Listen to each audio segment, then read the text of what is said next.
Make meat pie with me while I tell you guys a story. It was supposed to be an ordinary red-eye flight from Chicago to Seattle until the plane took off with 87 passengers and landed with 86. My name is Elena Voss, seat 17A. I remember boarding. I remember the tired mother with the crying baby in 17C, the businessman who kept checking his watch in 17B, and the quiet older man across the aisle who smiled at me like he already knew how the night would end.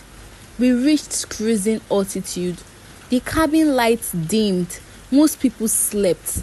Then at 2:47 a.m., the flight attendant's voice came over the speakers, calm but tight.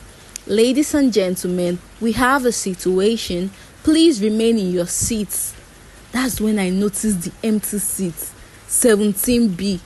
The businessman was gone. No one saw him get up. No one heard the bedroom door. His briefcase was still under the seat, laptop open, spreadsheet glowing.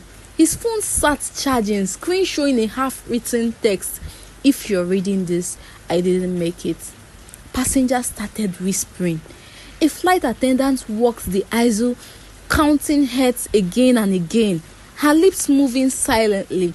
87 tickets, 86 people. I leaned toward the quiet older man in 18C. "Did you see anything?" He looked at me with the same knowing smile and whispered, "You are not supposed to notice yet." Turbulence hit hard. The lights flickered. When they came back on, the mother and the baby in 17C had vanished too. Just an empty blanket and a pacifier rolling down the aisle. Panic spread like frost. People screamed names. Checked bedrooms. Looked under seat like this was some sick magic trick. I turned back to the old man. He was watching me, calm in the chaos. "Who are you?" I demanded. "I'm the last passenger," he said softly. "I always am. This flight, it loses people one by one until only one remains, the one who figures out the rule." My heart hammered. "What rule?" He leaned closer. "The rule is simple, Elena.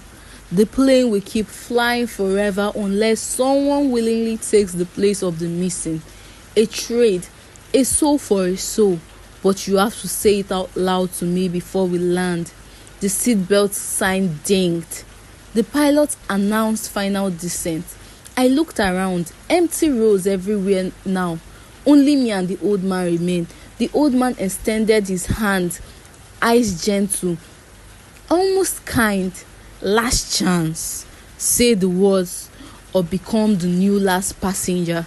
The runway light rose to meet us. The plane touched